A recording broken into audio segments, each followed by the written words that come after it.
जागन वेला होया उठ जाग पहाड़ा तेरा जागन वेला होया जाग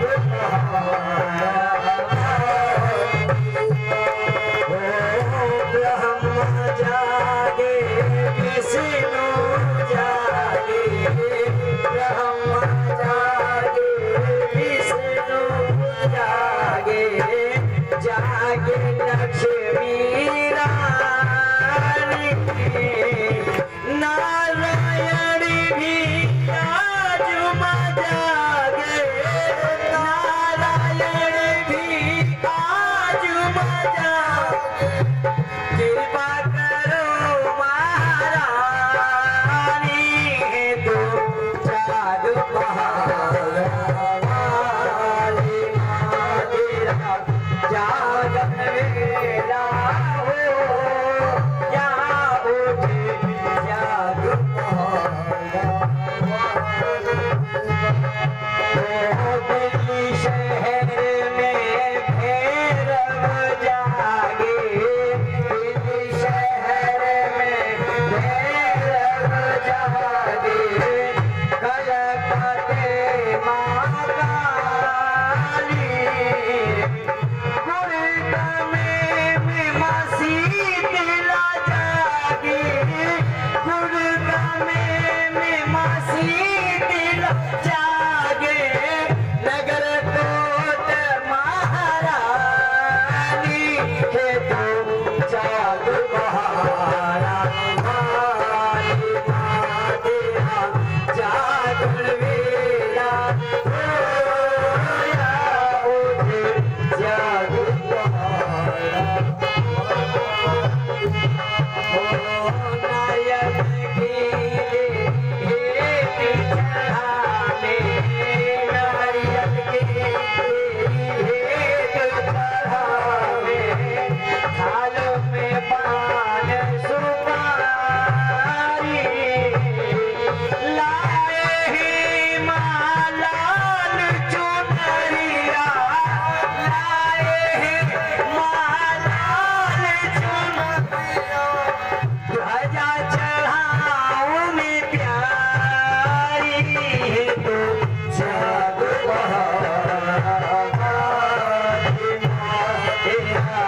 प्यारी है तो जाग पहाड़ा वाली माँ तेरा जागन वेला होया उठ जाग पहाड़ा तो आज तेरे भक्तों ने बुलाया आज तेरे भक्तों ने बुलाया आना शेरों वाली आना शेरों वाली जागे में तेरी ज्योत जगे माँ जागे में तेरी ज्योत जगे माँ लागे के तेरी प्यारी तू जाग पहाड़ा तेरा जागन वेला हो या उठ जाग पहाड़ा बोल सच्ची दरबार की नारियल की तेरी भेंट चढ़ावे थाल में पान सुपारी लाए है माँ लाल चुनरिया ध्वजा चढ़ावे प्यारी ही तू जाग पहाड़ा वाली माँ तेरा जागन वेला होए जाग पहाड़ा वाली माँ आज तेरे भक्तों ने बुलाया आना शेरों वाली हे माँ बड़ी मनोकामना से तेरे लालों ने तेरे बच्चों ने ये यज्ञ रचाया है आज आपको अपने घर बुलाया आप सिंह सवार होकर के बाबा भैरवनाथ और बजरंगबली साहब यहाँ पधारे माँ पूरे सच्चे दरबार की और किस तरह से कि जागो माते अनिंद्रा देव शंतन को धीर जय जय माँ हे मैया जो जन तेरा सिमरन करे बाके अक्षरा के शरीर जय जय माँ। मेरी आन रखना मेरी शान रखना मैया बेटे का तुम ध्यान रखना। गोरख जागे हडरी जागे दिल्ली बाग गुसाई दिल्ली शहर में भैरव जागे नगर कोट महामाई जय जय माँ। मेरी याद रखना मेरी शान रखना मैया बेटे का तुम ध्यान रखना। माँ को बुलाया और किस तरह से कहते हैं कि जब इंसान जन्म लेता है उसे किस किस चीज की जरूरत पड़ती है, माँ से किस तरह से फरियाद करता है, माँ से मांगता है। बोल सच्चे दरबार की। पहले पहरे तेरा करूं भजन मैया किया भजन मारी जा बुद्धि पर का सगिन चरणा तुम्हारी भारी जा में भारी जा चरणा तुम्हारी भारी जा तुझे पहरे तेरा करूं भजन मैया किया भजन मारी जा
जन्म लूं तो सबसे पहले पहर किया करूं भजन मां किया भजन मां में बारी जावा दीजो बुद्धि प्रकाश इन चरणों तो बारी बारी जावा मां। पहले मुझे बुद्धि का प्रकाश देना दूजे पहर किया करूं भजन मां किया भजन मां में बारी बारी जावा दीजो अन्न धन दान इन चरणों तो बारी बारी जावा मैं बारी जावा। तीजे पहर किया करूं भजन मां किया भजन मां में बारी जावा दीजो भक्ति का दान इन चरणों तो वारी वारी जावा में वारी जावा। चौथे पहर दिया करूं भजन मां किया है भजन मां में वारी जावा दीजो मुक्ति का दान इन चरणों को वारी वारी जावा मैं वारी जावा। और तुझे प्रथमे उपजे आप नारायण में वारी जावा दीजो मुक्तिया मां इन चरणों को वारी वारी जावा मैं वारी जावा इन चरणों को वारी वारी तीजे उपजे तीनों देवता में मारी जावा छोटे जगत सना सारा किंचरण तुम्हारी भारी जावा में मारी जावा किंचरण तुम्हारी पांचों उपजे पांचों पांडवा में मारी जावा छठ नारायण देवा किंचरण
मेरी दादी मेरी माँ मेरी बेटे आयो पिंजर तुम्हारी भर जावा मैं मारी जाऊं पिंजर तुम्हारी भर जाऊं। और सच्चे दरबार की लंगरवीर ने जब देखा कि प्रातः का समय 4 बजे का समय है, माँ ने अपने सिंह को सजाया और सिंह पर जब सवार होके चली, लंगरवीर ने कहा माँ कहाँ जा रही है? कहने लगी मेरे लाल ने मेरे भक्त ने मेरा यज्ञ रचाया है, वहां जा रही हूँ। हनुमान जी कहने लगे माँ मुझे भी अपने साथ ले चल। कहने लगी नहीं आप भवन पर ही रहिए। और सच्चे दरबार की माँ दरबार में आ जाती है और कि हंसे हंसे पूछती माता मेरी है दादी मेरी है कहा मेरी भेंट ले आयो। माँ इनसे पूछती है कि जब आपने मेरे यज्ञ रचाया है और तुमने जब मुझे सादर पूर्वक यहाँ बुलाया है तो ये बता मेरी क्या भेंट लाया है। तो देखिए आप दोनों जने खड़े हो जाएंगे एक बार। और जो नारियल है दक्षिणा रखेंगे, नारियल चढ़ाएंगे। और किस तरह जो मेरी माता बहन अगर नारियल लेकर के आई है, कोई भी मेरी माता बहन विदाउट दक्षिणा के नारियल नहीं चढ़ाएंगे और पूरी धन से बाहर रखेंगी। हाँ और एक काम कीजिएगा भैया आप इस पर घुमा करके आप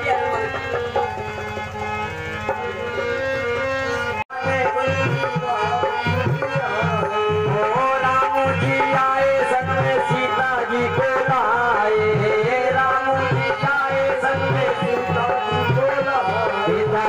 ले जगत की मां जुड़े वाली बात करके, ले जगत की मां जुड़े वाली बात करके। बेटा चढ़ाने श्री राम जी आए, बेटा चढ़ाने शिव शंकर जी आए, शंकर जी आए संग में गोरा जी को लाए, शंकर जी आए संग में गोरा जी को लाए। बेटा ले जगत की मां जुड़े वाली बात करके, बेटा ले जगत की मां जुड़े वाली बात करके, बेटा ले जगत की मां जुड़े वाली बात करके। बोल सच्चे दरबार की हे माई में सचिया जोड़ा वाली माता तेरी शराही जे। आप मिट्टी खोदते हैं वहां जाकर के देखना, वहां पर आपको बहुत अच्छा उपहार मिलेगा, नजला जगता है। और जहां से रोज मिट्टी खोद कर लाया करता था, वहां जाकर के जैसे ही उसने मिट्टी खोदना शुरू किया तो सबसे प्रथम माँ के चंदन की चौकी मिली। जैसे ही गड्ढा खोदता गया माँ की प्रतिमा मिली। फिर और उसने गहरा खोदा, लौंग सुपारी इलायची ये से महामाई की कृपा से प्राप्त हुई। लाकर के उसने अपने घर में महामाई का आसन लगाया और महामाई को चौकी पर विराजमान किया। माँ से कहने लगा माँ अब आप ये बताइए कि मैं क्या करूं। कहने लगे बेटा मेरा यज्ञ कर, मेरा भंडारा कर। कहने लगा माँ मेरी तो ये श्रद्धा नहीं है। कहने लगी चिंता क्यों करता है, कल फिर जा और वह जहां से कल मुझे तू लेकर के आया है कल वहां तुझे महामाई की कृपा से एक सोने का भरा हुआ कलश मिलेगा। सुबह प्रातः फिर उठता है और जाकर वहां फिर मिट्टी से खुदाई करता है, उसे कलश मिलता है। बोल सच्चे दरबार की। अब जब उसे माया मिलती है, माँ ने कहा कि जब तुझे माया मिले यज्ञ करना भंडारा करना। कहने लगा ठीक है माँ। सभी ब्राह्मणों को निमंत्रण दिया, सभी बहन बेटियां बुलाई, गांव वालों को बुलाया। आज मेरे घर माँ आएगी। कौन आएगा? माँ आएगी। सभी संत महंत नंदलाल के घर आ जाते हैं। 9 बजे से रात्रि के 2 बज जाते हैं लेकिन माँ नहीं आती। किस तरह से कहता है कि माँ आई है ना। बोलो सच्चे दरबार की। देखिए कुछ चीज ऐसी होती है कि जहाँ भी अगर आप कथा करें वो भजन वहाँ भी बैठ जाता है। मैं अपनी बहन से प्रार्थना करूंगा और बड़ों बड़े भाई से कहूंगा कि माँ को बुलाना है, प्रातः का समय है कि बोल सच्चे दरबार की कि आजा माँ एक बार आजा माँ आजा माँ एक बार मेरे घर आजा माँ आजा आजा माँ एक बार मेरे घर आजा माँ। मंदिर में मैंने मैया तेरी जोत लगाई, मंदिर में मैंने मैया तेरी जोत लगाई, सिंह सवारी करके आजा एक बारी माँ भाई हो आजा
आपकी समझ में आ रही है या मैं वैसे गा रहा हूँ?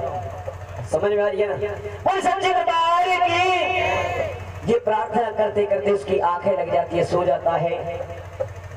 माँ कहती है 60 साल के बुढ़े से एक 9 साल की बच्ची कहती है बेटा, लाल की आंखें खुलती है। 9 साल की बच्ची एक 60 साल के बुजुर्ग से बेटा करिए, कहने लगे क्या तुझे मेरे पर विश्वास नहीं था? कहने माँ ऐसी कोई बात नहीं है। इतने में ही कहने लगा अच्छा एक बात बता, तूने मुझे बुलाया है तो मुझे क्या देगा? उसने अपने शीश का दान दिया। कहने लगा माँ, लेकिन माँ ने पलक झपकते ही उसे फिर से जोड़ दिया। कहने लगी मैं तेरी भक्ति से बहुत प्रसन्न हूँ, जो वर मांगना है तू मुझसे वर मांग। कहने लगी माँ, जब मैंने अपना शीश का दान दे दिया, जब तू खुश है, कल युग के दौर में कोई भी कोई शीश का दान नहीं देगा माँ। अगर आप मेरे से खुश हैं तो मुझे ऐसा कोई वरदान दीजिए जिससे कि आपकी भी पूजा हो जाए और आपके भक्तों का उद्धार हो जाए। बोले सच्चे दरबार की। माँ माँ ने जैसे ही हक किया, श्रीखंड नारियल आया, कहने लगे कि कल युग में जो भी अगर मुझे शीश के दान के तौर पर ये नारियल चढ़ाएगा, मैं उसके नारियल को शीश का दान समझ करके स्वीकार करूंगी। बोल सच्चे दरबार की। हे माई मेरी सचिया जोता वाली माता तेरी शरण ही जय। आइए अब हम आपके सामने हिंदी में कथा का व्याख्यान करेंगे। बोल सच्चे दरबार की जय। हे माई मेरी सचिया जोता वाली माता तेरी शरण ही जय। बाबू जी कथा की अरदास देंगे, आप बैठिए।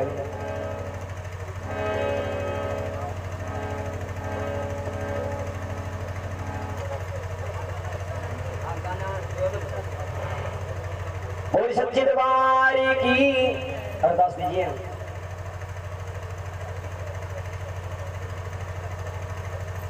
देखिए एक बात और मैं आपको बता दूं, ये 51 रुपए की अरदास मेरे भाई साहब की नेक कमाई से माता रानी से प्रार्थना करते हैं कि हे माँ इनके धनदान से भंडार भरपूर करना, जिस नेक नीयत से आपके चरणों में ये अरदास की है माँ, इनकी सभी मनोकामना को पूर्ण करना। बोल सच्चे दरबार की।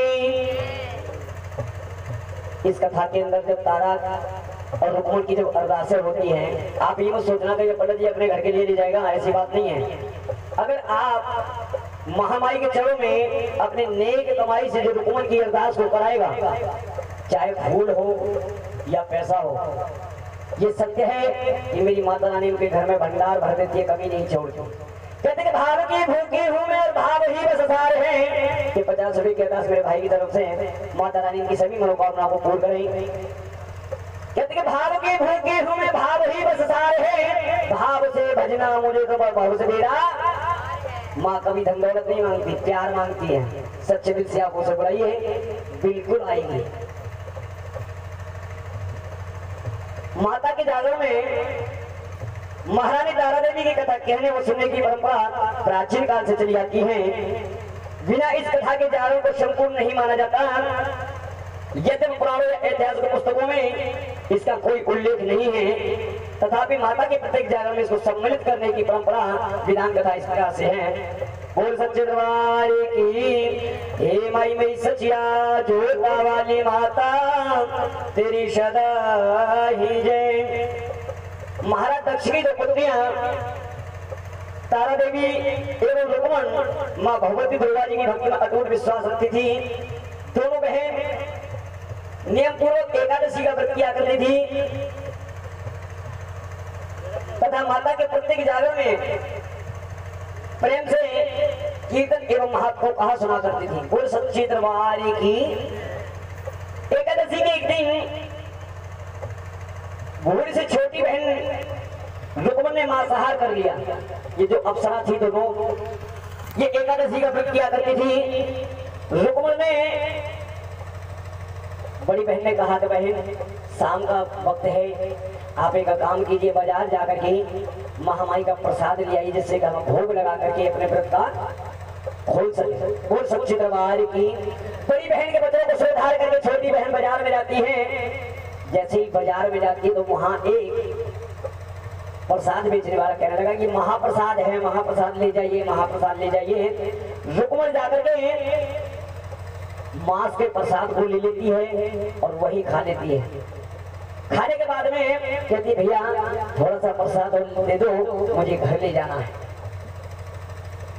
जब प्रसाद को लेकर के घर आती है, बड़ी बहन ने पूजा आरती की, माँ से फरियाद की कि हे माँ हम आपका भोग लगाते से स्वीकार कीजिए। जैसे ही उसने ढोने को उठाया, जब मांस उसमें देखा तो बड़ी बहन क्रोध होकर के बोली कि पापनी तूने नीच योनि मनुष्य देह पाकर भी नीच प्राणियों जैसा कर्म किया है, तूने मांसाहार का सेवन किया, जा मैं तुझे ये श्राप देती हूँ, तू अगले जन्म में अच्छे बगले की योनि में प्राप्त हो। बोले सच्चे दरबार की।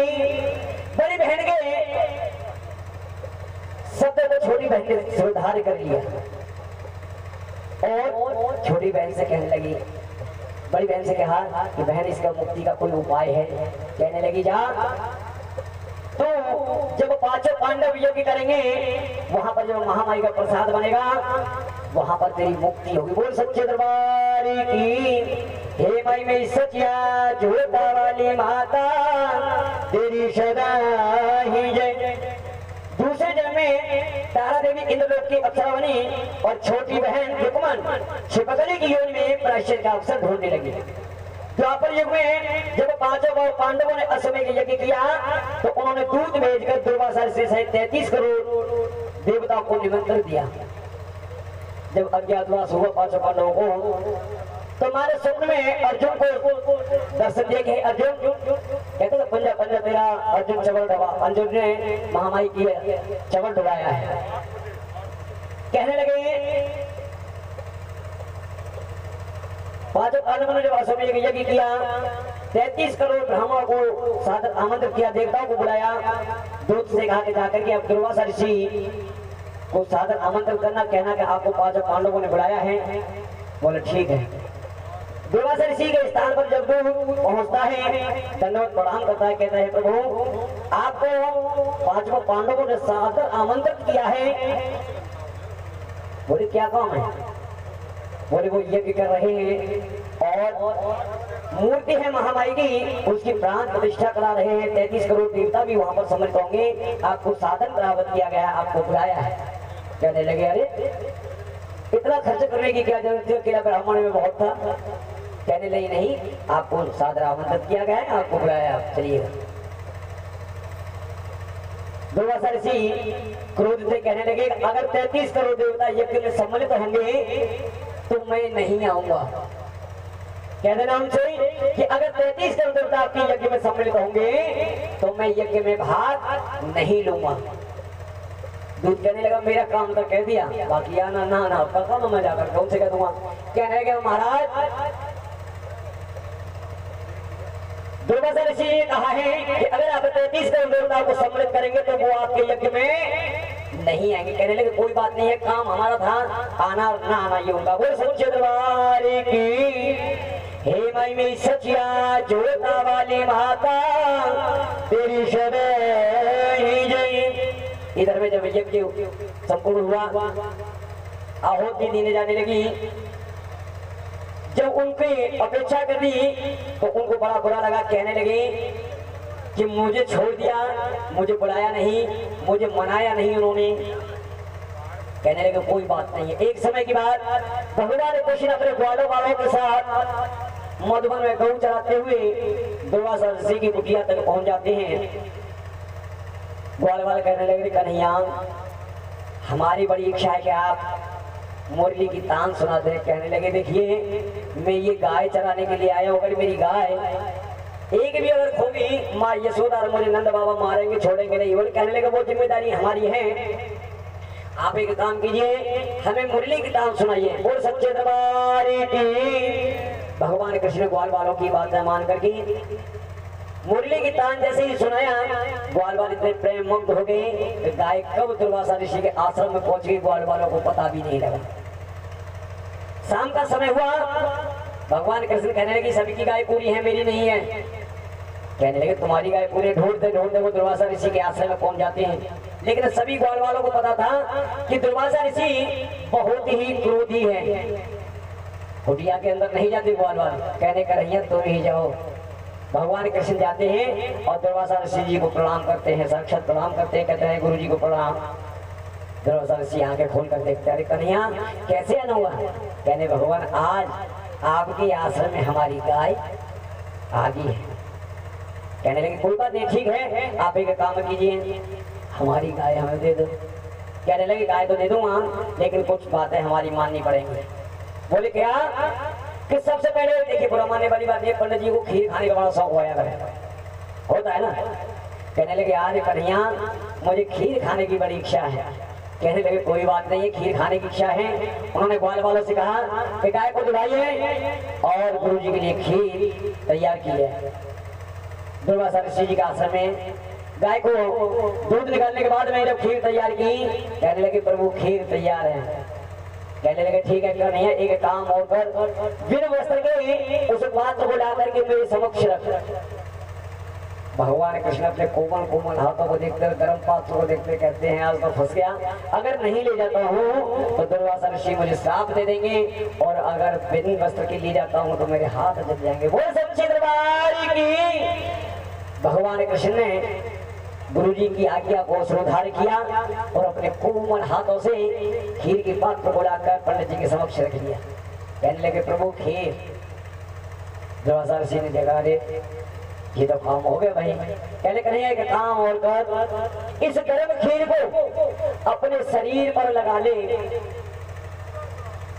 भगवान कृष्ण ने फिर देखा, बोले यार चलो देखते हैं। भगवान कृष्ण ने दुर्वासा ऋषि की आज्ञा को श्रोधार करके उस खीर को जब अपने ऊपर लगाया तो भगवान कृष्ण को दुर्वासा ऋषि ने यह कहा कि कन्हैया मैं तुझे एक वरदान देता हूँ कि जहां जहां पर ये खीर लगी है वहां कोई अस्त्र शस्त्र तेरे पर प्रहार नहीं कर सकता, और जो जगह बचेगी वहां तुझे मोक्ष प्राप्त होगी। बोल सच्चे दरबार की। इधर में देखा कि दुर्वासा ऋषि जी ने सोचा कि मेरा पांडवों ने अपेक्षा कर दी है, मुझे बुलाया नहीं। उन्होंने एक बाज का रूप धारण किया और जंगल में एक बहुत जहरीली सर्प को जाते हुए देखा तो पंजे में जकड़ लिया उन्होंने, और एक पेड़ पर जाकर के बैठ जाते हैं जहां पर भीम रसोईया तैयार करता है, महामाई का प्रसाद तैयार करता है। पंडित जी कहने लगे भाई चार तो हैं, पांचवा भाई कहाँ है? क्योंकि संपूर्ण जब आहुति दी जाती है तो पंडित जी कहते हैं कि सभी घर वालों को बुला लीजिए, संपूर्ण आहुति दी जाएगी। कहने लगे भीम रसोई घर में है। अच्छा जाइए आप उन्हें बुला करके लाइए। भीम को जब बुलाया जाता है, इतने में ही जैसे ही भीम रसोई घर से बाहर आते हैं दुर्वासा ऋषि जी खीर की कढ़ाई में सांप को घेर देते हैं। बोल सच्चे दरबार की। जैसे ही सांप को गिरते हैं वहां कौन था? तारा की बहन रुक्मन जो छिपकली योनि में थी, दीवार पर चिपकी सारा नजारा देख रही। इधर में भीम तो आहुति देने के लिए चले जाते हैं। छिपकली भगवान से प्रार्थना करती है कि हे प्रभु आप मुझे जिब्या बकस दें जिससे कि मैं संत महंतों को बचा सकूं। जैसे ही भीम आहुति संपूर्ण देने के बाद में जैसे भंडार करके आते हैं, निदान छिपकली दीवार से छलांग मार कर भीम के कंधे पर आ जाती है और भीम के कंधे से छलांग मारती है, खीर की कढ़ाई में गिर जाती है। बोले सच्चे दरबार की। लोग निदान छिपकली को बुरा भला कहते हैं, नीच की निचली, तूने मेरी महामाई के प्रसाद को अपवित्र कर दिया। जा हम तुझे श्राप देते हैं कि अगले जन्म में भी तू नीच योनि में ही तुझे जन्म प्राप्त हो। जब खीर खराब हो गई, प्रसाद माँ का खराब हो गया, तो भीम ने जाकर के फिर कहा कि भैया उस समय तो छिपकली ने छलांग मार दी है, खीर विषैली हो गई, अगर जो भी खाएगा वो मृत्यु प्राप्त होगा। कहने लगे कोई बात नहीं है। लौंग, सुपारी, इलायची और पान का भोग जब माँ को दिया गया, माँ ने वो प्रसाद भोग स्वीकार किया। ऋषि कहने लगे कि अब क्या किया जाए? कहने लगा कि जो इस खीर को खाएगा जीव जंतु बेचारा बेमौत मारा जाएगा। आप एक काम कीजिएगा, एक गड्ढा खोद करके उसमें इस खीर को डाल दीजिएगा और ऊपर से मिट्टी डालकर जिससे कि कोई जीव जंतु न खा सके। जैसे ही कढ़ाई को गड्ढे में उड़ेला गया, सांप का पिंजर जब उनकी आंखों के सामने आया, कहने लगे अरे भगवान ये हमसे क्या हुआ कि एक बेजुबान छिपकली ने सभी संत मंतों की जान बचाने हेतु अपने प्राण न्यौछावर कर दिए हैं। सभी सोच विचार करने लगे कि अब क्या किया जाए। सभी ने एक ही कहा कि हे भगवान श्राप कभी मिथ्या नहीं होता, लेकिन हम प्रभु से एक प्रार्थना करते हैं कि हे प्रभु बेशक ये नीच योनि में जन्म ले लेकिन मनुष्य देह धारण करे। क्या करे? मनुष्य देह धारण करे। बोल सच्चे दरबार की। हे माई मेरी सचिया जोता वाली माता तेरी सदा ही जय। इतना होने के बाद सरबरस के घर राजा कन्या बनी और दूसरी बहन तारा देवी फिर मनुष्य जन्म लेकर के तारावती नाम से अयोध्या के प्रतापी राजा हरिश्चंद्र के साथ विवाह किया। राजा सरस ने जोशियों से कन्या की कुंडली बनवाई और जोशियों ने राजा को बताया कि कन्या राजा के लिए हानिकारक सिद्ध होगी, शकुन ठीक नहीं है। बड़ी बहन ने राजा के यहाँ जन्म लिया। राजा ने बड़े प्यार से उसकी कुंडली बनवाई। जोशियों से कहा कि भगवान मेरी यहाँ माता रूपी कन्या आई है, अब इसकी कुंडली बनाइए। संत महंतों ने जो कुंडली बनाई कहने लगी राजा ये कन्या आपके लिए बहुत शुभ है, आपका नाम रोशन करेगी, आपके कुल को आगे बढ़ाएगी। कुछ समय व्यतीत होने के बाद फिर दूसरी कन्या जन्म लेती है। राजा बड़ा प्रसन्न, कहने लगा मेरे घर में दो माँ। देखिए एक बात तो बता दो, जिस घर में कन्या नहीं है वो कितना भी धनवान हो, जब तक अपने बेटी के पैर पूज करके विदा नहीं करता जब तक उसका उद्धार नहीं है। बोल सच्चे दरबार की। जब दूसरी कन्या पैदा हुई राजा ने पंडितों को बुलवाया कि महाराज इसकी कन्या की कुंडली बनाइए, टेवा बनाइए। जैसे ही पंडित ने टेवा बनाना शुरू किया कहने लगे महाराज ये कन्या आपकी मौत का कारण बन जाएगी, आप एक काम करें कि इस कन्या को मरवा दीजिए, अगर ये जीवित रहेगी आपका राजपाट सब कुछ चला जाएगा, आप भिखारी हो जाएंगे। कहने लगे राजन एक बात बताइए पंडित जी, कन्या को मारना बहुत बड़ा पाप है, मैं कन्या वध नहीं करूंगा। कहने लगे अगर नहीं करेंगे तो ये मान लीजिए आपका तो बेड़ा गर्क हो जाएगा। कहने लगे कोई दूसरा उपाय।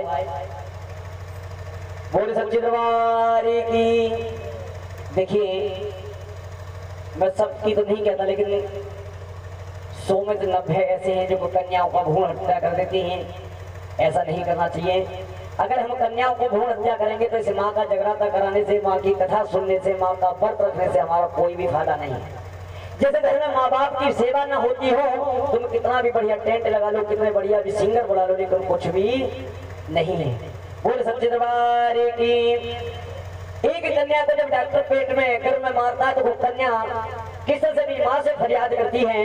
बोले सच्चे दरबार की कि बेटे ही तुम क्यों है प्यारे, कि बेटे ही तुम क्यों है प्यारे, क्या बेटी संतान नहीं, देखे पिता मुझे गर्भ में मारो, क्या मैं तेरी संतान नहीं, मुझे पिता मुझे गर्भ में मारो, क्या मैं तेरी संतान नहीं, बेटे ही तुम क्यों है प्यारे, बेटे ही तुम क्यों है प्यारे, क्या बेटी इंसान नहीं, पति पिता मुझे गर्भ में मारो, क्या मैं तेरी संतान नहीं, पति पिता मुझे गर्भ में मारो, क्या मैं तेरी संतान नहीं, बड़ी में हो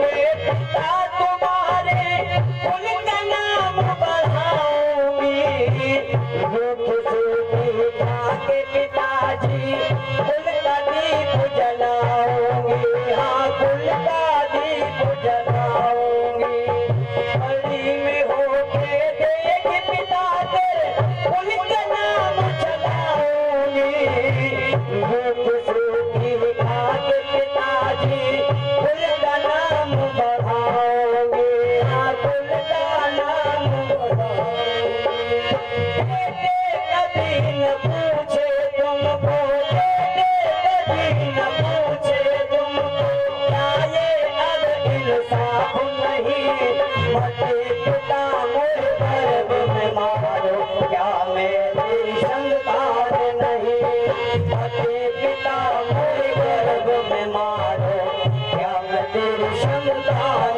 नहीं, बेटे ही तुम क्यों है प्यारे, बेटे ही तुम क्यों है प्यारे, क्या बेटी इंसान नहीं, मते पिता मुझे गर्भ में मारो, क्या मैं तेरी संतान नहीं, मते पिता मुझे गर्भ में मारो, क्या मैं तेरी संतान नहीं, नो रूपों में पूजे जाओ, पंचक देख जलाओ,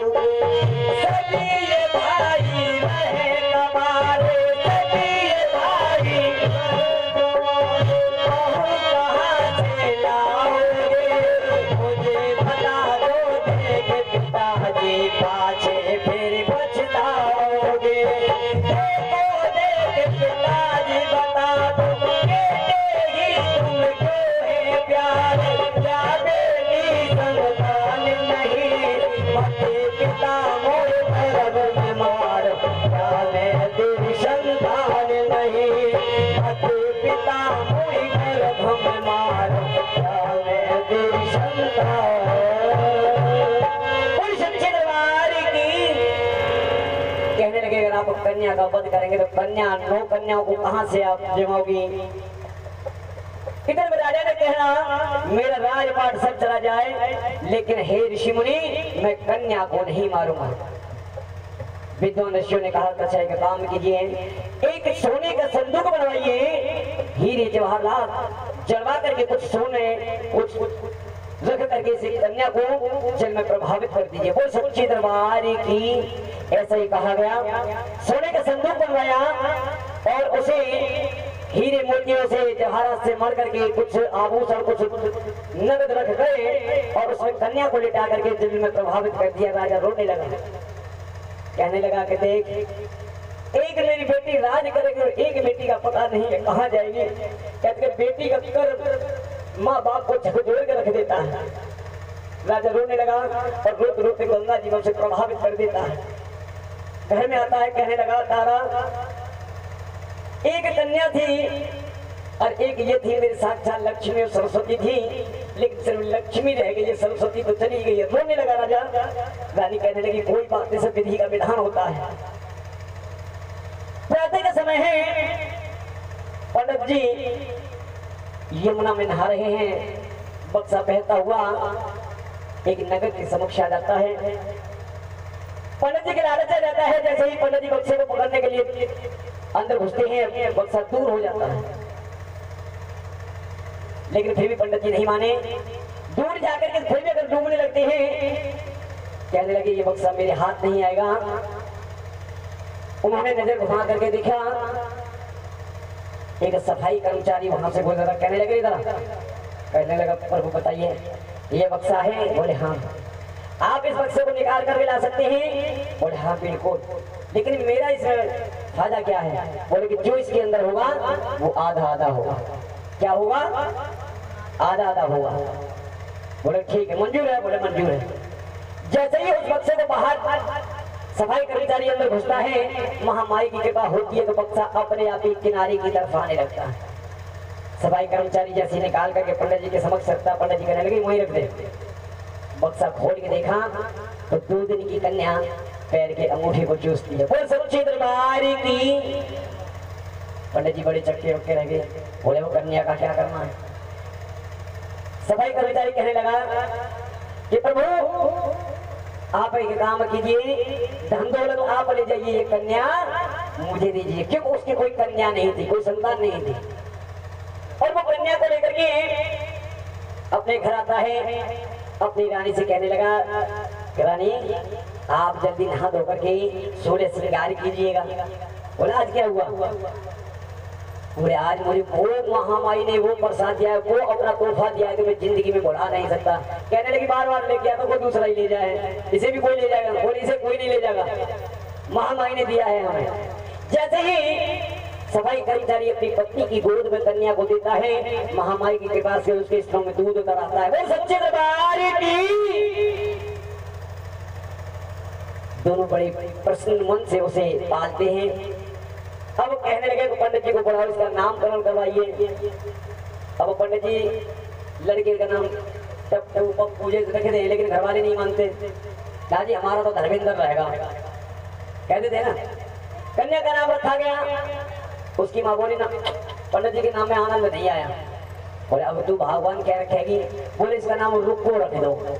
बोलो क्यों, ये रुको रुको आई है ना, इसका नाम रुक्को रख दो। बोले सच्चे दरबार की। और उसका नाम रुक्को रख दिया। महामाई की कृपा से दिन दूनी रात चौगुनी हुई। बड़ी बहन जो तारा थी उसका हरिपुर शहर में राजा के साथ विवाह हुआ। जैसे ही डोरा तैयार हुआ, महल के समक्ष पहुंचने लगा। रानी कहने लगी कि काम कीजिए, ये दूल्हा यहीं रुकवा दीजिएगा। राजा कहने लगे कि घर से पहले डोली को रुकवाना अशुभ माना जाता है। बोला ऐसा कुछ नहीं है, आप डोली को यहीं रुकवाइए। रख दिया। कहने लगे महाराज महल के अंदर जाने से पहले आप मुझे कुछ बात पूछना चाहती हूँ, कुछ आपसे कहना चाहती हूँ। बोले कहिए। कि मैं अपनी महामाई का जगराता करती हूँ और मुझे मंदिर भी चाहिए, मुझे पूजा पाठ में मेरा बहुत रुचि है, महामाई की कृपा। कहने लगे मैं तुझे वचन देता हूँ कि तू अपना खूब कीर्तन जागरण कर, खूब जो भी तने करना है अपने एक महल के अंदर कर। बोले ठीक है, लेकिन महाराज एक काम और करना कि अगर मैं जैसे ही कीर्तन जागरण करूँ तो आप मुझे रोकेंगे नहीं। बोले ये भी मैंने तुझे वचन दिया कि आप जब कीर्तन जागरण करेंगे मैं कभी आपको रोकूंगा नहीं। डोला महल के अंदर चला जाता है। रानी महल के अंदर जाकर मंदिर बनवाती है महामाई का, यज्ञ कीर्तन करती है। कुछ समय व्यतीत होने के बाद में छोटी बहन जो रुक्मण है उसका भी हरिपुर शहर के एक मेहतर के यहाँ शादी हो जाती है। और हरिपुर शहर में जहाँ पर रुक्मण की शादी होती है, रुक्मण की सास राजा हरिश्चंद्र के घर में सफाई आदि का कार्य किया करती थी। देखिए कहते जब माता रानी मिलाती है तो देर नहीं करती। कहते हैं कि जब देने पे आती है तो छप्पड़ फाड़ करके देती है और जब लेने पर आती है तो ये चमड़ी उधेड़ लेती है, या वो माँ है। दोनों बहन एक ही शहर के अंदर। रुक्मण ने अपनी सास से कही कि माँ अब आप एक काम कीजिए, आपकी वृद्धावस्था है, आप सफाई अधिकार कीजिए, न जाए मैं जाऊंगी। कहने लगी बेटी अभी तो तुम्हारे हाथ की मेहंदी भी नहीं छूटी है, अभी रहने दे। बोली ना माँ मुझे जाने दो, आप घर पर रहिए। रुक्मण टोकरी लेकर की जैसे ही महल के अंदर जाती है तो रानी झूले पर बैठी है। रानी ने देखा महामाई की कृपा से अपनी छोटी बहन को पहचान जाती है। कहने लगे था, बोले कहिए यहाँ बैठ मेरे पास। पकड़ती है। रुक्मण कहने लगी आप रानी हैं, मैं महतरानी हूँ, अगर राजा ने देख लिया तो फांसी दे देगा। कि आप चिंता ना करें, आप मेरी बहन हैं। तारा ने क्या कहा रुक्मण से कि आप मेरी बहन हैं। कहने लगे बड़े लोग रिश्ता बहुत जल्दी जोड़ लेते हैं, बड़े लोग रिश्ता बहुत जल्दी जोड़ लेते हैं, काम जब गरीब को मिल पड़ता है तो रिश्ता बहुत जल्दी तोड़ लेते हैं। कहने लगे बहन कहने से बहन नहीं हो जाएगी, तुम रानी हो मैं महतरानी हूँ। कहने लगे एक काम कर, जब तुझे मेरी जरूरत पड़े जब तू मुझे याद करना। कहने लगी ठीक है। शाम को सफाई का कार्य करने के बाद अपने घर जाती है, अपनी सास से कहने रानी माँ जी रानी जी बहुत अच्छी हैं, मुझे अपनी बहन कहा है। बहन की जब ममता पलटती है मेरे भाइयों तो जल की धार बहती है। कहने लगी वो उनका बड़प्पन है, वो रानी है, अगर तुझसे अपनी बहन माना है तो अजमा करके देखना। दूसरे दिन फिर वो सफाई के कार्य के लिए जाती है। कहने लगी बहन आप मेरे घर आएंगे?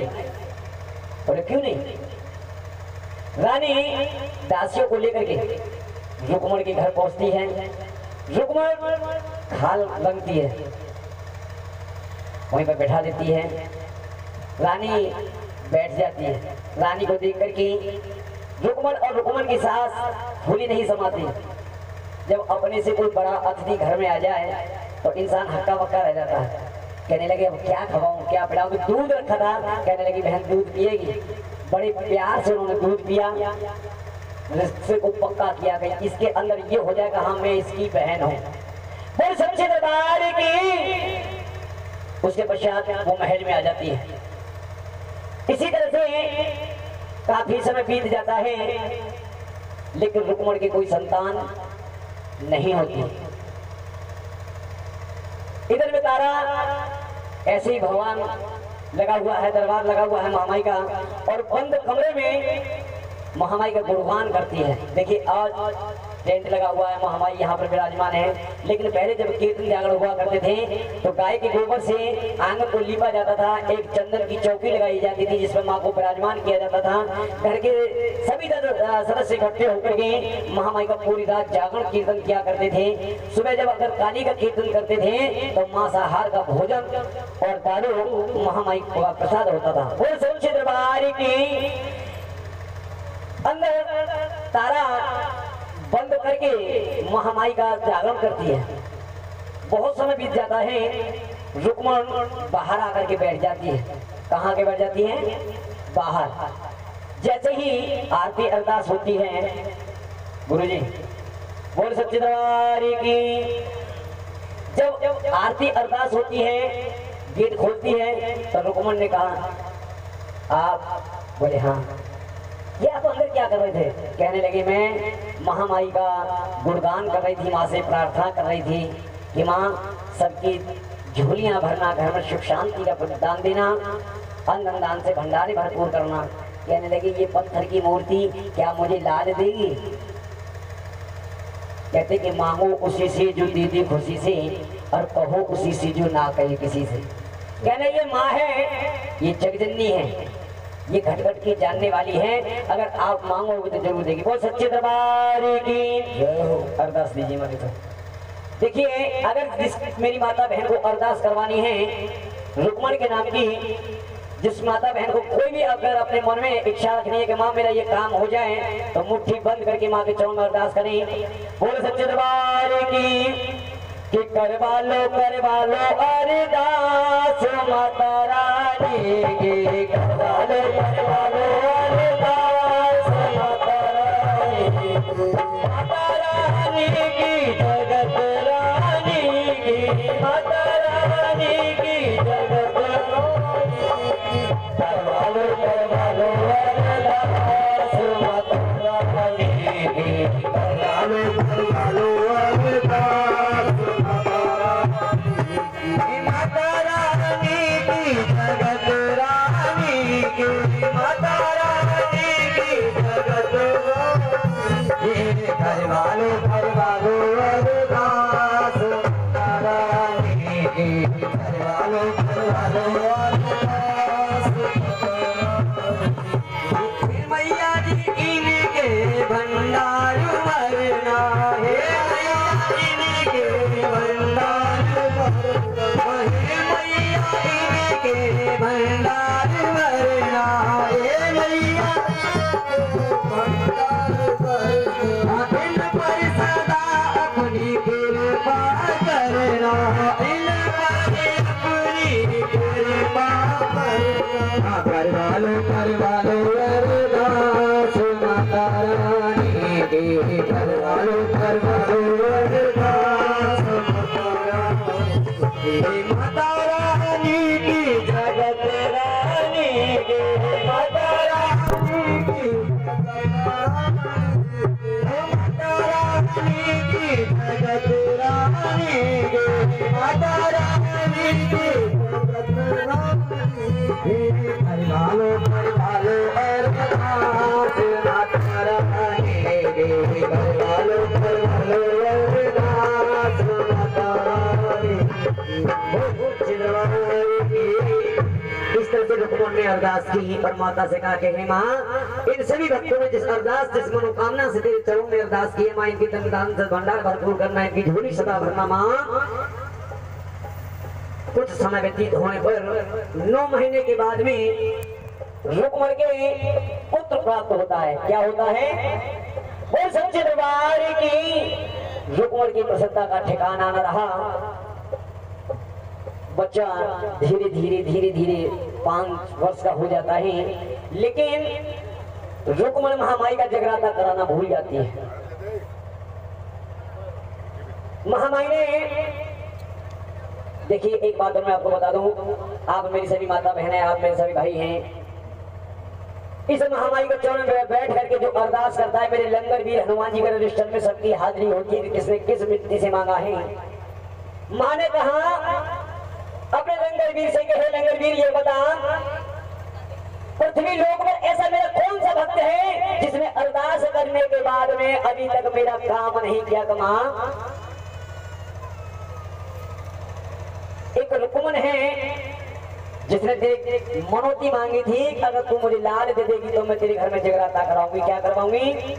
जगराता। लेकिन माँ आज उसका लाल 5 वर्ष का हो गया लेकिन उसने जगराता नहीं कराया। माँ की महान कृपा होती है। कहने लगी कोई बात नहीं है। कुछ समय व्यतीत होने के बाद बच्चे की चेचक निकल आती है। हमारी बड़ी बूढ़ी माता बहनें कह देती हैं कि माता निकल आई है, खसरा हो गया है, कह देते ना।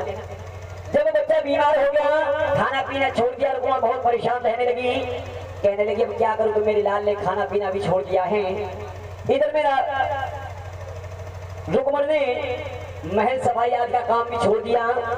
तारा ने कहा 3 दिन हो गए हैं, क्या बात है कि रुकमण सफाई का काम के लिए नहीं आती है। उन्होंने अपने मंत्री को भेज करके कहा कि जाइए जाकर और आप जाकर स्वयं महारानी से कहिए बोल सच्चे दरबार की। जैसे चेचक निकल आती है तो हमारी माता कहती है कि 1.25 किलो गेहूं सवार पे उतार करके बच्चे के ऊपर रख दो, महामाई की कृपा से डहरा ले जाएंगे। ऐसे ही रुकमण जब तारा के समक्ष आती है कहने लगी क्या कारण है, क्यों नहीं आई काम के लिए। कहने लगी बहन क्या बताऊं, मेरा लाल इतना बीमार है, न कुछ खाता है न पीता है। क्या हुआ मुझे दिखा। रुकमण अपने घर वापस आती है और लाल को गोद में ले जाकर के तारा के दरबार के सामने, महामाई के दरबार के सामने लिटा देती है कि ये मेरा लाल है। तारा हंसती है। देखिए अगर हम किसी साहूकार से कर्जा ले ले तो ब्याज पे ब्याज जोड़ देता है, लेकिन एक सी साहूकार है ये ब्याज तो क्या अपने मुंह भी छोड़ देती है अगर आप इसके चरण में नतमस्तक हो जाइएगा।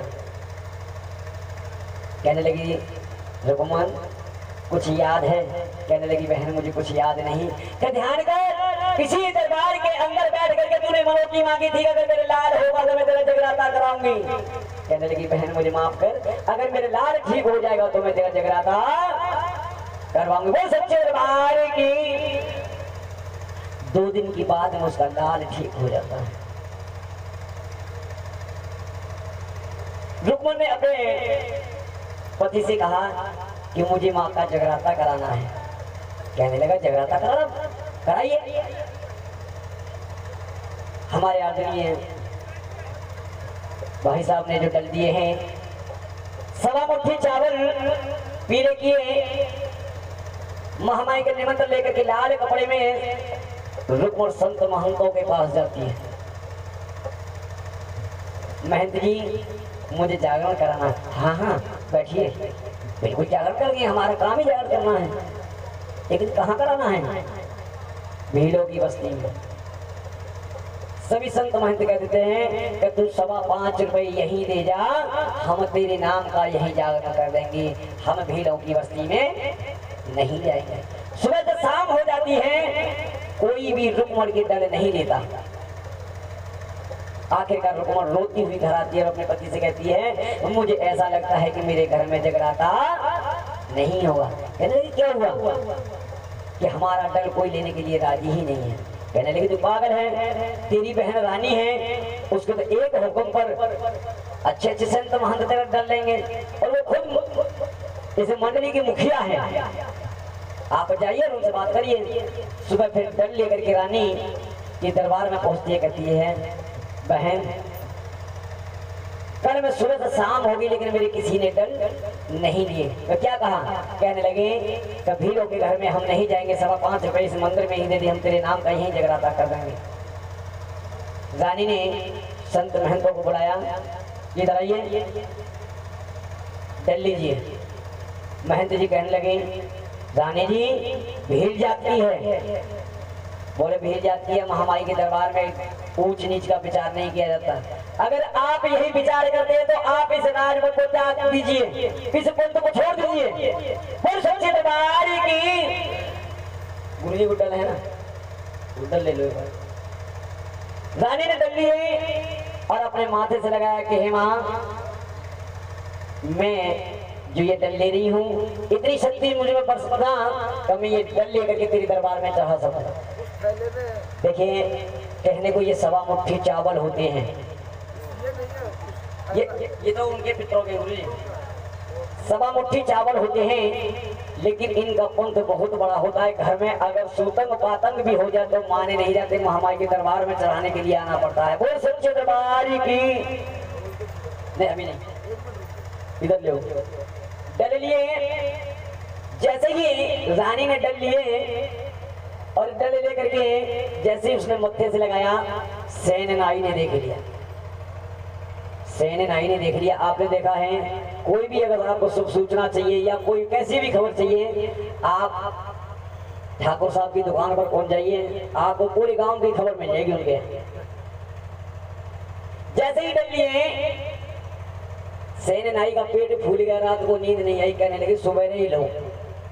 सुबह अपने कैचिस्टर उठा करके और महल में पहुंच जाता है, कहने लगा राजन बगिया में चलिए। तो देखो क्या हुआ, कल तो मैंने सेविंग की थी, आज तो स्पेशल सेविंग होगी, आप चलिए मेरे साथ। राजा को बगिया में ले जाता है और धीरे धीरे जैसे वो सेविंग करता है तो जूठा बुर्श जो है उनके अधरों पर लगा देता है। वो तो पितरों का रखा उन्होंने। राजा कहने लगा कि तुझे समझ नहीं है कि ये तूने जूठा बुर्श मेरे अधरों पर लगा दिया, मैं तुझे चाहूं तो फांसी दिलवा सकता हूँ। बोले आप कुछ भी करवा सकते हैं, आप महाराज हैं। मेरा कसूर क्या है कि तेरा कसूर ये है कि तूने इस जूठे बुर्श को मेरे अधरों पर लगा दिया है। बोले अगर मैंने आपके अधरों पर ये जूठा बुर्श लगा दिया है और आप मुझे फांसी दे सकते हैं क्योंकि आप राजा हैं, और कल अगर आपकी रानी भीलों के घर में जाकर के जागरण करेगी, आप उसके लिए क्या करेंगे? कहने लगे ऐसा हो नहीं सकता कि मेरी रानी और भीलों के घर जाकर के जागरण करे। अगर सही नहीं, अगर ये बात आपकी गलत हुई तो मैं तुझे फांसी दे दूंगा। और कहने लगे अगर महाराज सच हुई फिर? राजा सहम जाते हैं। कहने लगे सैन एक बात बताऊं मैं। बोले क्या? कि मैंने रानी को ये परमिशन दे रखी है कि आप जागरण कीर्तन में सम्मिलित हो सकती हैं। बोले महाराज एक बात बताइए, आपने सिर्फ यही कहा है ना कि आप अपने महल के अंदर कर सकती हैं, ना कि महल छोड़ करके भीड़ों की बस्ती में। बोले फिर क्या करना चाहिए बताइए? बोले उपाय मेरे पे है। राजा की जितनी उंगली में चीरा लगा देता है और नमक भर के पट्टी बांध देता है। कहने लगा इसमें बहुत दर्द है, अगर दर्द रहेगा तो नींद नहीं आएगी, और जब नींद नहीं आएगी तो रानी जागरण में नहीं जाएगी। बोल सच्चे दरबार की। हे माई में सजिया जोता वाली माता तेरी सदा ही जय। इधर में राजा महल के अंदर आता है, रानी 16 श्रृंगार करने तैयार है जाने के लिए। राजा जाते ही सीधे सैनिक कक्ष में जाता, कहने लगा रानी, कहने की क्या हुआ? आज मैं शिकार खेल रहा था तो तीर मेरी चित्ती उंगली में लग गया, बड़ा दर्द है, तू ही के काम कर तो मुझे अपने पटका सरहाना देते। कहने लगी रेशमी गद्दे मलमल के तकिए हैं, आप इन पर अपना सब रख लीजिए, मेरे पटका सरहाना क्यों? बोले नहीं, आज तुम मुझे अपने पटका सरहाना दे। रानी ने समझिया कुछ न कुछ दाल में काला जरूर है। कहने लगी कोई बात नहीं है। रानी राजा को पटका सराहना दे देती है और बार बार घड़ी की तरफ देखती है। 9 बजे हैं, 10 बजे हैं, 11 बजे हैं, क्योंकि रानी ने सभी संत महंतों को उस भीड़ के घर जागरण करने के लिए भेज दिया। जो तैयार हो गई, सब काम तैयार हो गया। अब वहां पर जो ऋषि मुनि जो पहुंचे थे, जो पार्टी के जो जितने भी सदस्य पहुंचे थे, सभी कहने लगे कौन से? रानी है नहीं आएगी। वो कहने लगी मेरी बहन है वो आएगी। ये देखते हैं जब 10:15 साढ़े 10 का टाइम हुआ, राजा को देखती है जग रहा है सो रहा है, लेकिन राजा को नींद कहाँ थे, तो न जाने के 100 बहाने थे उसके। बोल सच्चे दरबार की। कहने लगी कि माँ अगर मैं इस दिल को आपके दरबार में चढ़ा न सकी तो मेरा अपमान नहीं, आपका अपमान है।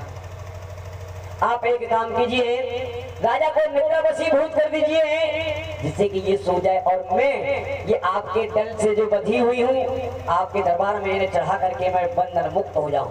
क्या हो जाऊं? बंधन मुक्त हो जाऊं। किस तरह से वो माँ से कहती है? बोल सच्चे दरबार की। और माँ को बुलाती है कि माँ एक बार आकर के निद्रा वशीभूत कर दीजिए इसे। तो किस तरह से?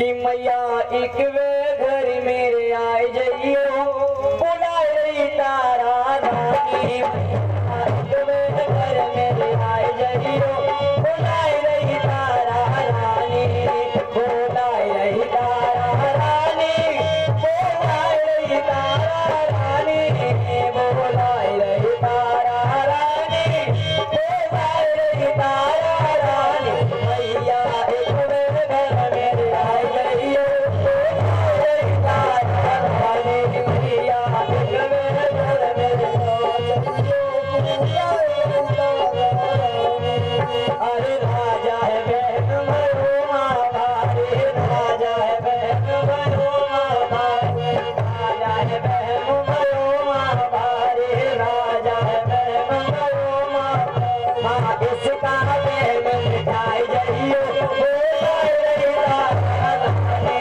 मैया इस घर मेरे यो बोलाए रही तारा रानी बोलाए रही तारा रानी बोलाए रही तारा रानी बोलाए रही तारा रानी बोलाए रही तारा रानी मैया एक घर मेरे आए जइयो बोलाए रही तारा रानी मैया एक घर मेरे आए जइयो बोलाए रही तारा रानी अरे राजा है नीत मात नहीं आवे राजा है नीत मात नहीं आवे राजा है नीत मात नहीं आवे राजा है नीत मात नहीं आवे ऐसी नींद सुनाई जइयो बोलाए रही तारा रानी मैया एक घर मेरे आए जइयो बोलाए रही तारा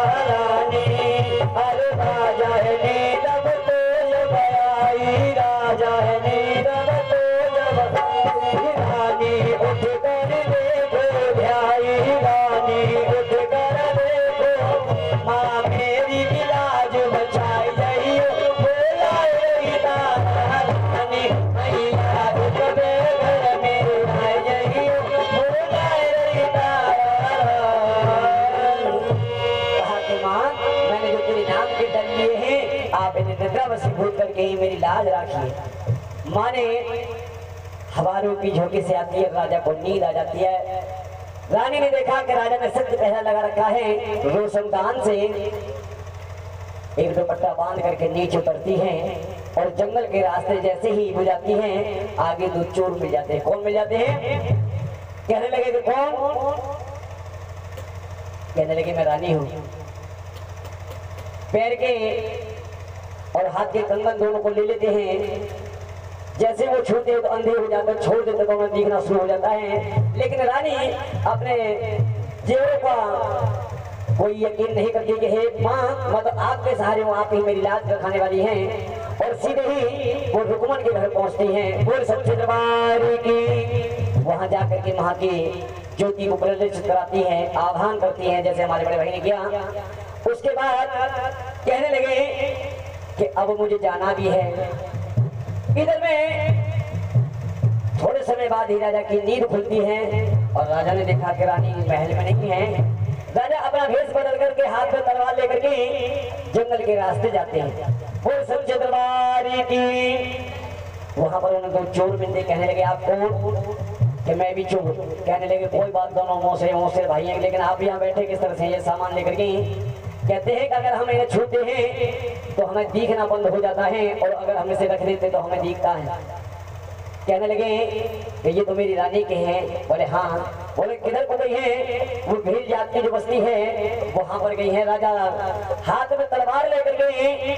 भील के घर रुकमन के घर पहुंचता है। कहाँ पहुंचते हैं? रुकमन के घर। दरवाजा बंद है। आपने देखा कि जब दरवाजे में सांप होती है, जगह होती है, राजा एक आंख से देखने लगा तो क्या देखता है वहां का नजारा कि काली महाकाली का जो जगराता हो रहा था, माँ को भोग लगाया गया। क्या लगाया? माँ को भोग। और माँ का काली का भोग किस चीज का? मांस का और मदरा का। जैसे ही माँ का भोग लगा और मदरा का भोग दिया, राजा ने देखा कि एक तो ये मेरी रानी एक भीड़ बस्ती में आकर के इसने मेरे सर को झुका दिया। आज मैं रानी को जिंदा नहीं छोड़ूंगा। लेकिन सभी तरह से देखते रहे। रानी कहने लगी कि काम कीजिएगा कि ये प्रसाद मुझे दीजिए, जिससे कि मैं महल को चलूं, राजा के जगने का समय है। गुरुजी, आप मुझे बाटे का प्रसाद है ना, इन दोनों की झोली में भरवा दीजिए, ठीक है? थोड़ा थोड़ा दे दो, एक दूसरे की झोली में आप घर तक जा करके एक दूसरी झोली में देख करके चले आना, ठीक है? बाकी सब बोले सच्चे दरबार की। जब उन्होंने देखा कि मेरी रानी, हाँ पहले एक काम करिए बढ़िया, थोड़ा सा रख लेना अलग से, पितरों का भी निकाल देना, माता रानी के जो उन्होंने देखा कि मेरी रानी एक भीड़ के यहाँ से प्रसाद लेकर के जा रही है। तो राजा को क्या दिखाई दिया कि दोने में मांस और सुराई में मदरा। राजा ने तलवार लेकर के कहा कि मुझे झोली दिखा नहीं, आज मैं तेरा सर धड़ से अलग कर दूंगा। और रानी कहने लगी कि राजा मेरी झोली न देख, मेरी झोली पीछे माँ का प्रसाद, मेरी झोली के अंदर मेरी माँ का प्रसाद है, मेरी झोली को ना दे। कहने लगे कोई बात नहीं है, अगर तेरी माँ की झोली के अंदर प्रसाद है तो मैं तेरे प्रसाद को ही देखना चाहता हूँ, तू मुझे प्रसाद दिखा। राजा ने जैसे ही दरबार में अंश निकाली, रानी कहने लगी अगर आपको विश्वास नहीं तो मैं आपको दिखाती हूँ। जैसे ही रानी ने झोली खोली, गुलाब, चंपा, गेंदा, सारे किस्म के बादामों से नजर आने लगी। कहने लगे सुराई को खोलिए। सुराई में देखा तो दूध से भरी हुई सुराई। राजा की आंखें फटी की फटी लगी। कहने लगा मैंने कुछ समय पहले देखा कि इसके हाथ में जो दोना था उसमें मांस का प्रसाद था और सुराई के अंदर एक मदरा थी, लेकिन अब मैंने देखा है तो दूध की भरी हुई सुराई और जो दोना है ये चंपा, गुलाब के और पंचमेवा से भरा हुआ है। आप एक दूसरे की आप बैठ जाओ, आप एक दूसरे की झोली भरवा दो। ये भैया भाभी है, दोनों भैया को थोड़ा इसमें रखो झोली। हाँ झोली भाभी को भी दो। थोड़ा आप वहाँ जा करके एक दूसरे को दिखा करके ये ना सामान पलट लो, एक दूसरे को दिखा करके वापस ये वो सच्चे दरबार की। कहने लगे कि रानी अब आप महल में चलिए। महल में ले जाता कहने लगा एक बात बता, ऐसा कैसे हुआ कि मैंने जब अपनी दृष्टि से देखा तो मांस और सुराई मदरा से भरी हुई नजर आई, लेकिन जब आपने मुझे दिखाया उसमें माँ का प्रसाद कैसे बना। कहने लगी ये मेरी माँ का प्रसाद है, मेरी माँ की कृपा है। बोले अच्छा। कहने लगी मेरी माँ का बहुत बड़ा पंथ है राजन।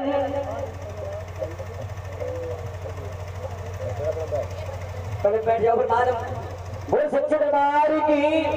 कहने लगे मेरी माँ का पंथ है। कहने लगा कि तेरी माँ का पंथ है रानी, तो मैं तेरी माँ का पंथ देखना चाहता हूँ। कहने लगी मेरी माँ का पंथ राजन एक इस तरह से है जैसे कि तलवार की धार के समान चलना हो। कहने लगे मुझे कुछ नहीं मालूम, मैं तेरी माँ का पंथ देखना चाहता हूँ, मुझे पंथ दिखा। कहने लगे मेरी माँ के पंथ के लिए आपको बहुत बड़ी कुर्बानी देनी पड़ेगी। बोले दे दूंगी, कोई बात नहीं है। बोले चल महल के अंदर जाकर के राजा रानी दोनों बातें करते हैं। और रानी ने राजा से कहा अगर मेरी माँ का पंथ देखना है तो आपको अपने घोड़े की बलि और अपने बेटे की बलि देनी होगी जब मेरी माँ का दीदार होगा। बोल सच्चे दरबार की। कहने लगा कि मैं दे दूंगा लेकिन मेरी कुछ शर्त भी होगी।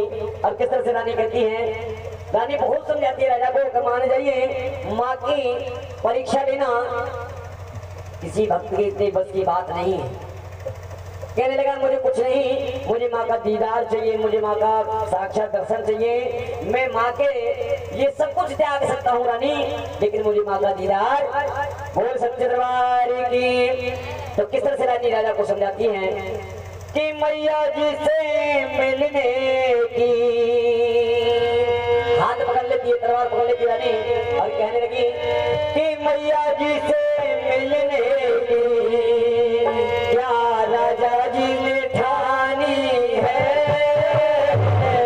मैया जी से मिलने की क्या राजा जी ने ठानी है। सुनने के बाद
तैयार हो गया है।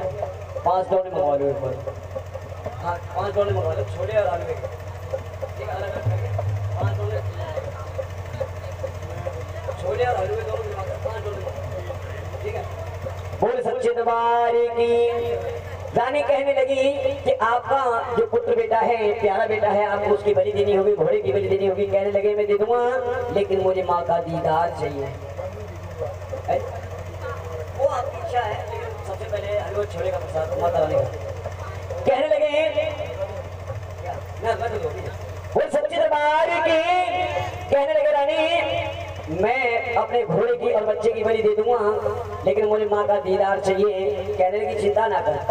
राजा ने अपने नीले घोड़े को मार करके और बच्चे का छोटे छोटे टुकड़े करके एक पात्र में रख दिए।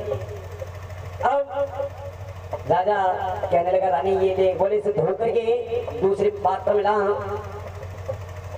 करके राजा रख देते हैं। बच्चे के जो पैर हैं उनके चूड़ा बनाते हैं और एक पात्र में जैसे रखते। रानी कहने लगी, राजा ने कहा रानी अब तक मैंने तेरी बात मानी थी, तूने कहा अपने प्यारे बच्चे का बलि दे, मैंने बच्चे की बलि दे दी। मेरा प्यारा का घोड़ा था, मैंने उसकी भी बलि दे दी, लेकिन अब मेरी एक शर्त है कि आप बिन माचिस के इस अग्नि को प्रज्वलित करेंगे। बोले कोई बात नहीं। बोले सोचिए दरबार की। रानी ने हाथ में चल लिया, कहने लगी कि सर्व मंगल मांगल्ये शिवे सर्वार्थ साधिके शरणं अम्बिके गौरी नारायणी नमस्तुते या देवी सर्वभूतेषु मातृरूपेण संस्थिता नमः तस्यै नमः तस्यै नमः तस्यै नमो नमः। सर्व मंगल मांगल्ये शिवे सर्वार्थ साधिके शरणं अम्बिके गौरी नारायणी नमस्तुते या देवी सर्वभूतेषु मातृरूपेण संस्थिता नमः तस्यै नमः तस्यै नमः तस्यै नमो नमः। इतना कह के जैसी छींटा मारती है अग्निदेवता प्रचलित हो जाते हैं। मांसाहार बनकर जब तैयार होता है रानी कहने लगी राजन आप एक काम कीजिए 5 ढोने लगाइए। कहने लगी 5 ढोने कि हाँ 5 ढोने जब तैयार हो जाते हैं लगता है कहने लगा के बाद बता ये दोनों 5 किसके लिए हैं।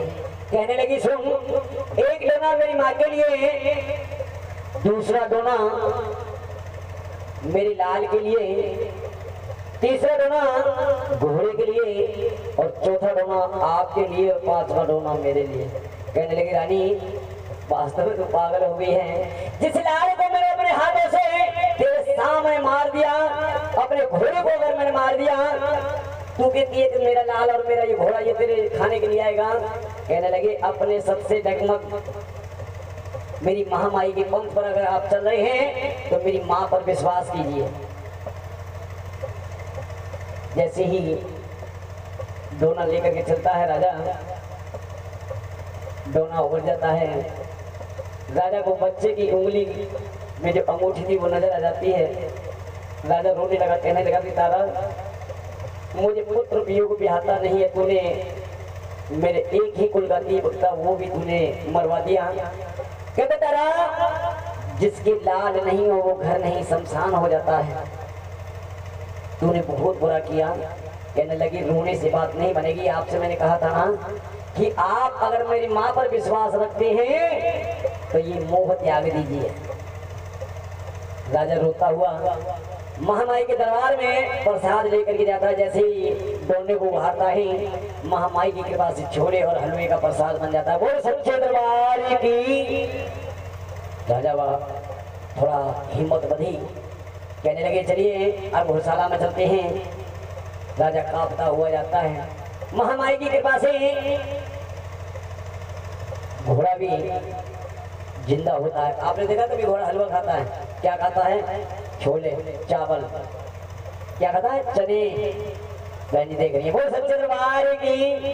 कहने लगे रानी मुझे मेरे बेटे से मिला दे, मुझे तेरी माँ का दीदार नहीं करना नहीं करना नहीं करना, मुझे मेरी लाल से मिला दे। कहने लगी मैं इतना बार समझाया तुम्हारी कोई बात समझ नहीं आती, इतना करने के बावजूद भी अगर आपका विश्वास डगमगा रहा है तो भक्ति करना बेकार है। इधर में देखते हैं तो साक्षात जननी की गोद में राजा का लड़का रोता, बेटा सुंदर गोद में माँ की लोरिया सुन रहा है। माँ ने कहा बेटा चल। बोले कहा माँ? अब तो तेरी माँ के पास सुनना है। कहे नहीं। तो रानी ने कहा कि अगर आपको विश्वास है मेरी माँ पर तो आप 3 आवाज दीजिए, बेटा सुंदर, बेटा सुंदर। जब जैसे ही तीसरी आवाज देता है कि बेटा सुंदर, कहता हाँ पिताजी। राजा की आंखें खुली की खुली रह जाती हैं। कहने लगे बेटा मुझे माफ कर देना, मैंने तुझे मारा था। बोले आपने मुझे कहाँ मारा? मैं तो साक्षात जगजननी माँ की गोद में लोरिया सुन रहा था। बोले साक्षात जननी? बोले हाँ। कि कहाँ है? वो दरवाजे पर आई और मुझे छोड़ करके चली गई। कहने लगे अंदर नहीं आई? आपने तो कहा था तो मुझे माँ का दीदार नहीं करना नहीं करना, मुझे तो मेरा लाल चाहिए। वो मुझे छोड़ करके अपने सिंहासन शेर पर सवार होकर के फिर वापस चलेंगे। बोल सच्चे दरबार की। हे मई में सचिया जोता वाली माता तेरी शराई जय। राजा की प्रसन्नता का ठिकाना न रहा। रानी ने राजा से कहा कि हे राजन एक मेरी छोटी बहन है, आपकी साली भी है। मेरी साली? बोले हाँ। इसी शहर में एक सफाई कर्मचारी के यहाँ पर मेरी छोटी बहन रुक्मणी भी है। बड़े लाड प्यार से राजा ने अपनी साली को बुलाया, मान सम्मान दिया, परिवार को इकट्ठा किया। और अपनी पत्नी के सामने राजा कहने लगा, हे तारा आप जीती और मैं हारा, क्योंकि आपने मेरे नैन खोल दिए हैं। कहते हैं कि भाव की भूखी है माँ, बस भाव ही बस सारे हैं, भाव से भजना उसे तो बस भाव से बेड़ा। और आपने वास्तव में आपकी श्रद्धा जीती, आप धन्य हैं। और आपके द्वारा कहते हैं अगर पत्नी घर में पूजा करे तो पति को तार देती है, पत्नी अगर पूजा करे तो पति को तार देती है, और पति अगर पूजा करे तो वो पत्नी को तार देता है। फिर सच्चे दरबार की कहने लगे रानी ये अपना राजपाट समर, मैं तो अपनी माँ का दीदार के दर्शन करने के लिए जाता हूँ। और राजा राजपाट छोड़ करके महारानी का तपस्या के लिए वन में चले जाते हैं। बोल सच्चे दरबार की। और ये कथा यही पर समापन होती है। अगर आपके बेटे अगर आपके भाई से अगर कोई त्रुटि हुई हो, अगर तो मुझे अपना बच्चा अपना भाई समझ करके क्षमा करें। और अगर ये कथा आपको अच्छी लगी है तो एक बार महामाई के चरणों में बैठ करके जोरदार से तालियों को स्वागत करेंगे मेरी माँ का।